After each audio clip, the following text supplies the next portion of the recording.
London Urdu voice. آواز کی دنیا کے دوستوں، لندن اردو وائس کی جانب سے یوسف ابراہم کا آداب. پیش خدمت ہے ڈاکٹر مبارک علی کی کتاب المیہ تاریخ سے ایک دلچسپ اور تاریخی مضمون کا عنوان ہے علماء اور سائنس. ہندوستان میں انگریزی اقتدار نے یہاں کے معاشرے کی حیات و ساخت میں بنیادی اور انقلابی تبدیلیاں کیں.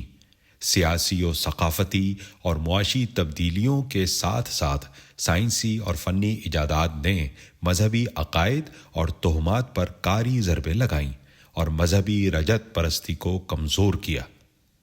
اس عمل میں یورپی اور ہندوستانی معاشروں میں فرق نمایاں اور واضح رہا، کیونکہ یورپی معاشرہ سائنسی اور فنی ایجادات کے عمل کے نتیجے میں ذہنی طور پر آگے بڑھا اور معاشرے کی ترقی میں ہر فرد نے برابر کا حصہ لیا، اور ان تمام ایجادات کو جو وقت کی ضرورت کے تحت عمل میں آئی تھیں انہیں نہ صرف ذہنی طور پر قبول کیا بلکہ یہ ان کی زندگی میں رچ بس گئیں.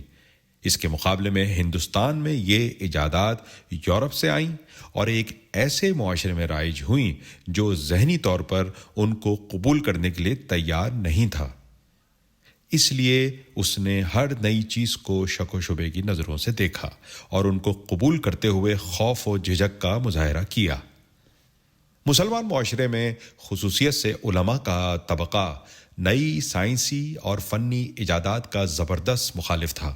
اس کی وجہ یہ تھی کہ ان کا نظام تعلیم پرانی اور فرسودہ روایات پر قائم تھا اور ہر زمانے کی تبدیلیوں اور وقت کے تقاضوں کے ساتھ ساتھ اس میں کسی قسم کا رد و بدل نہیں کیا گیا تھا. بنیادی طور پر مسلمان معاشرے میں جو نظام تعلیم رائج تھا اس کا مقصد یہ تھا کہ صرف 2 مضامین پڑھائے جائیں جن سے عقائد اور ایمان سلامت رہے، اور ایسے تمام مضامین، افکار و نظریات جو ذہن میں شک و شبہ پیدا کریں اور جن سے عقائد کے بارے میں سوالات پیدا ہوں انہیں قطعی طور پر نہ پڑھایا جائے. چنانچہ ابتدا ہی سے ہندوستان کے علماء فلسفے کے مخالف تھے، کیونکہ فلسفہ ذہن میں شک و شبہ پیدا کر کے ہر چیز کو عقل کی کسوٹی پر پرکھتا ہے. اس لیے دیوبند کے سربراہ مولانا رشید احمد گنگوی نے فلسفے کو دیوبند کے نصاب میں نہیں رکھا اور سختی کے ساتھ اس بات کو کہا کہ جو میرا شاگرد فلسفے سے شغل رکھے گا وہ میرا مرید اور میرا شاگرد نہیں. حوالہ محمد میاں علماء حق، دہلی صفحہ 85. دیوبند کا نصاب درس نظامی جو 18ویں صدی میں تیار کیا گیا تھا اور اسی کو بغیر تبدیلی کے پڑھایا جاتا تھا. اس نصاب کے اہم مضامین تھے عربی، منطق، حکمت، ریاضی، بلاغت، فقہ، اصول فقہ، کلام، تفسیر اور حدیث. اس نصاب میں نہ تو اسلامی ملکوں کی تاریخ تھی، نہ ہندوستان کی تاریخ، نہ جغرافیہ، نہ سائنس کے علوم. مشیر الحق نے اس کا تجزیہ کرتے ہوئے لکھا ہے کہ جدید سائنس پر کوئی زور نہیں دیا جاتا تھا. طالب علموں کو باقاعدہ کوئی جدید ہندوستانی یا یورپی زبانیں پڑھائی جاتی تھیں، انگریزی بھی نہیں جو ہندوستان کی دوسری زبان بن چکی تھی. عالمی تاریخ کو پڑھانے کا کوئی انتظام نہیں تھا اور نہ ہی ہندوستان کی تاریخ پڑھائی جاتی تھی یا جغرافیہ اور دوسرے سماجی علوم. ایسی کوئی کتاب نصاب میں نہیں تھی جو غیر مسلموں کے بارے میں معلومات فراہم کرتی ہوں. دیوبند، فرنگی محل اور مظاہر العلوم اور ان جیسے مدرسوں نے جن طالب علموں کو پیدا کیا وہ جدید تعلیم، جدید روایات اور وقت کی تبدیلیوں سے قطعی ناواقف تھے، اور ذہنی طور پر وہ عہد وسطیٰ کی پیداوار تھے. نئی سیاسی و سماجی اور سائنسی و فنی ایجادات اور تبدیلیوں سے نہ صرف ناواقف تھے بلکہ اس عمل کو سمجھنے سے قاصر تھے. اس لیے یہ نہ کوئی پیشہ اختیار کر سکتے تھے اور نہ کوئی ملازمت. ان کی جگہ صرف مدرسے اور مسجد میں تھی، اور اپنے معاشی مسائل کو حل کرنے کے لیے ان کی کوشش تھی کہ مذہبی ادارے قائم ہوتے رہیں، چندہ جمع ہوتا رہے اور لوگ مذہبی عقائد و توہمات سے چمٹے رہیں. اس لیے انہوں نے سائنس، آرٹ اور فن میں ہونے والی ہر نئی چیز کی مخالفت کی. اس کا اندازہ ان فتووں سے کیا جا سکتا ہے جو فتویٰ دارالعلوم اور فتویٰ رشیدیہ میں سائنسی ایجادات اور سماجی تبدیلیوں کے خلاف درج ہیں۔ مثلا انگریزی ہیٹ اور ٹوپی کا استعمال مسلمانوں کے لیے جائز نہیں کیونکہ یہ نصارہ کی نقل اتارتا ہے۔ حوالہ فتویٰ دارالعلوم کراچی صفحہ 991 992۔ تصویر کشی میں کہا گیا ہے کہ تصویر کشی شریعت اسلامیہ میں مطلقاً حرام ہے، خواہ قلم سے ہو یا فوٹوگرافی۔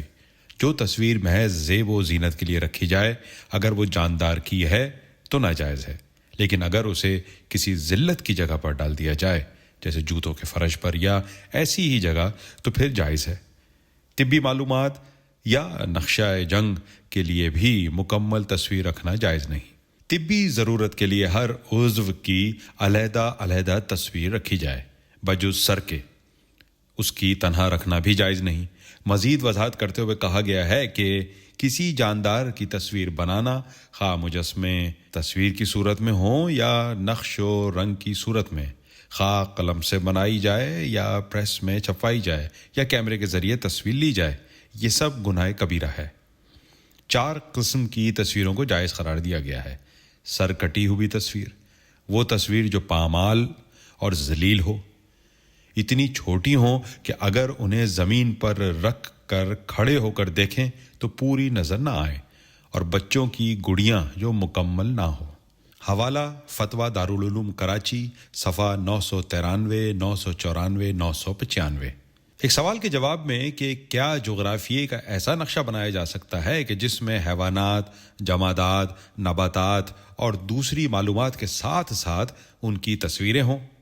تو اس کے جواب میں فتویٰ دیا گیا کہ تصویر کشی مطلقاً حرام ہے، اور اگر حیوانات کی تصویر بنائی جائے تو بغیر سر اور عضو کے ہو۔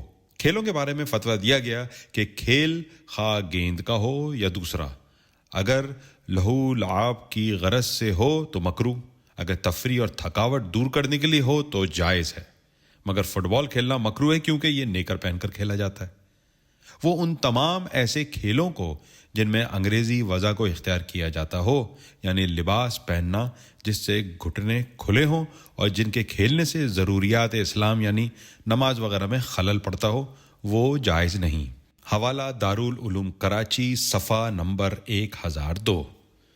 تھیٹر اور سینما کے بارے میں جب یہ سوال کیا گیا کہ مسلمانوں کا تھیٹر جانا یا تماشا دیکھنا، اس میں کام کرنا یعنی گانا بجانا، ناچنا، شکل لباس کا تبدیل کرنا، عورتوں کا لباس پہننا، اس میں شریک ہونا، ملازمت کرنا اور اس کی ترغیب دینا، اس کے بارے میں شریعت کا کیا حکم ہے؟ تو اس کے جواب میں فتویٰ دیا گیا کہ سخت گناہ اور بہت سے کبیرہ گناہوں کا مجموعہ ہے، اور جو شخص لوگوں کو اس کی طرف ترغیب دلاتا ہے وہ بہت بڑا فاسق ہے۔ کسی نے اس مسئلے کی طرف توجہ دلائی ہے کہ شاہان اسلام کی تصاویر کو سینما میں دکھانا جائز ہے یا نہیں؟ تو اس کے جواب میں کہا گیا کہ یہ ان کی توہین ہے کہ ان کو آلائے لہو لعاب بنایا جائے، اور مسلمانوں کی توہین کرنا ناجائز ہے۔ سینما کے بارے میں قطعی فیصلہ دیا گیا کہ سینما مطلقاً بہت سے معاصی اور منکرات کا شرعی مجموعہ ہے۔ حوالہ فتویٰ دارالعلوم صفحہ نمبر 1007۔ ریڈیو کی ایجاد کے بعد اس کے سلسلے میں جو فتوے دیے گئے ہیں ان میں کہا گیا ہے کہ جس ریڈیو میں گانا بجانا ہو اس میں کسی بھی طرح نہ قرآن پڑھنا جائز ہے اور نہ سننا، گرامے فون سے تلاوت کا سننا ناجائز ہے۔ مختلف ملبوسات اور فیشن کی بھی مخالفت کی گئی، مثلا یہ کہ عورتوں کے لیے کھڑا جوتا پہننا ناجائز ہے، یعنی سینڈل پہننا ناجائز ہے۔ حوالہ فتویٰ دارالعلوم کراچی صفحہ نمبر 745۔ فتویٰ رشیدیہ میں بھی نئی سماجی و معاشی تبدیلیوں کے خلاف ایک رد عمل ملتا ہے۔ مثلا منی آرڈر سے پیسے بھیجنے کو شریعت کے خلاف کہا گیا ہے، اور بینک میں پیسہ جمع کرانا چاہے سود پر ہو یا بغیر سود کے، یہ بھی شریعت کے خلاف ہے۔ حوالہ رشید احمد گنگوی فتویٰ راشدیہ کراچی صفحہ نمبر 430 تا 431۔ ان فتووں کے علاوہ اس وقت کے علماء نے ہر اس چیز کی مخالفت کی جس سے سیاسی و سماجی اور معاشی زندگی میں کوئی تبدیلی آئی، اور جس نے پرانی روایات کو توڑا اور قدیم نظام زندگی کو بدلا، مثلاً اسپیکر کا استعمال، ریل کا سفر، ہسپتالوں میں مریضوں کا داخلہ، نئی ادویات کا استعمال، یورپی طرز کا لباس، یورپی انداز میں کھانا اور ان کی عادات اختیار کرنا وغیرہ۔ لیکن سائنسی اور فنی ایجادات جو انسانی زندگی میں سہولتیں لے کر آئی تھیں، وہ ان فتووں کے باوجود لوگوں میں مقبول ہوئیں اور زمانے کی ضرورت کے تحت ان کا استعمال بڑھتا گیا، اور انہیں نہ صرف معاشرے نے قبول کیا بلکہ ان علماء کے طبقے نے بھی انہیں تسلیم کر لیا جو ابتدا میں اس کے مخالف تھے۔ ابتدائی دور میں ان سائنسی اور فنی ایجادات کی مخالفت اور سماجی تبدیلیوں کی مزاحمت کی وجہ یہ تھی کہ علماء کا طبقہ ذہنی طور پر تبدیلی کے عمل سے ناواقف تھا اور ان کی اہمیت کو سمجھنے سے قاصر تھا۔ یہی صورت آج بھی ہے کہ وہ اپنے فرسودہ نظام تعلیم کی وجہ سے نئی تبدیلیوں اور ان کی ضروریات کو سمجھنے سے قاصر ہیں، اور ان کے لیے ہر نئی چیز مذہب کے خلاف ہوتی ہے، لیکن اس کے استعمال کے بعد وہ اس کو آگے چل کر قبول کر لیتے ہیں۔ اس سے مذہبی توہمات و عقائد پر سائنس کی فتح واضح طور پر ثابت ہو جاتی ہے۔ اگلے ہفتے نئے مضمون کے ساتھ حاضر ہوں گے، ہمارے ساتھ رہیے گا۔ آداب عرض ہے۔